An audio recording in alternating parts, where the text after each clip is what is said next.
Throw that in my video. I need to find out what brand that rear bumper is. Yeah, that thing is bomb-proof.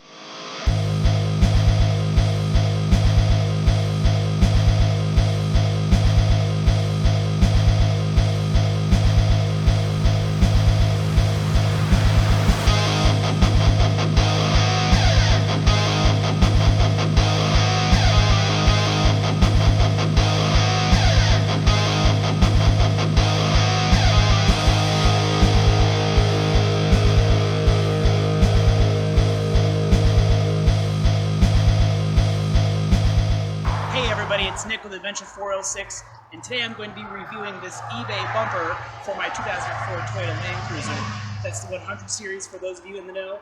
I have plenty of good things to say about it, and also plenty of not so great things to say about it, so stay tuned and let's take a look at it. Alright, let's start out by talking about the basic properties of this bumper. First of all, it does look pretty good. It's made of all steel. It has 2 high lift jack points, a hitch receiver. It has a spare tire carrier that swings out pretty smooth, and it also has a dual jerry can holder. Originally both sides had a hydraulic on it to stabilize it. In its current form, this side has a 5-gallon jerry can and a high lift jack mount. It was pretty easy to put together. I have a separate video for that, but I think it took me about half of a day. Alright, now let's talk about some of the good qualities of this bumper. One good thing about this bumper, this baby is tough. So tough. More tough than your body has room for. While we're watching this montage of me beating on this bumper mercilessly, I do want to say that the other good parts about this bumper are that, number one, it does not impede the rear view camera, and it also doesn't obscure the taillight with the tire.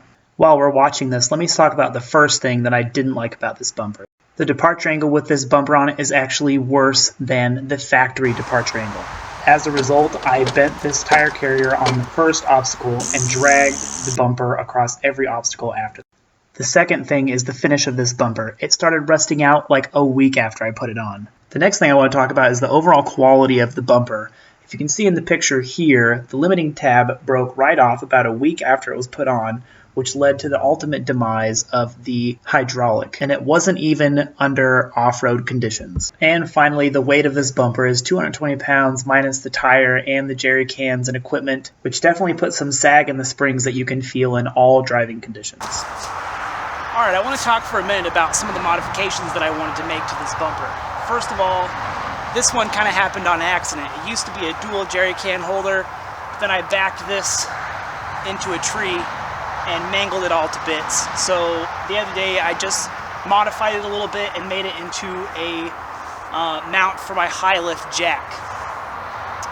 I left some space here in case I wanted to also do a mount for traction boards in the future. I didn't have the motivation to finish it the other day, but I wanted to leave myself the option in case I wanted to get around to it later.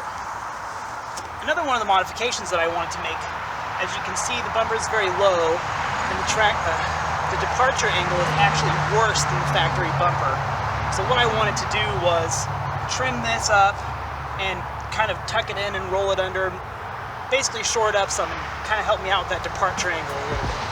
Okay, let's just summarize this up. For the pros, it's the cheapest rear bumper with dual swing outs you can buy at $1,300. The base of it is a tank, and it is the only one that I know of that has an integrated hitch receiver.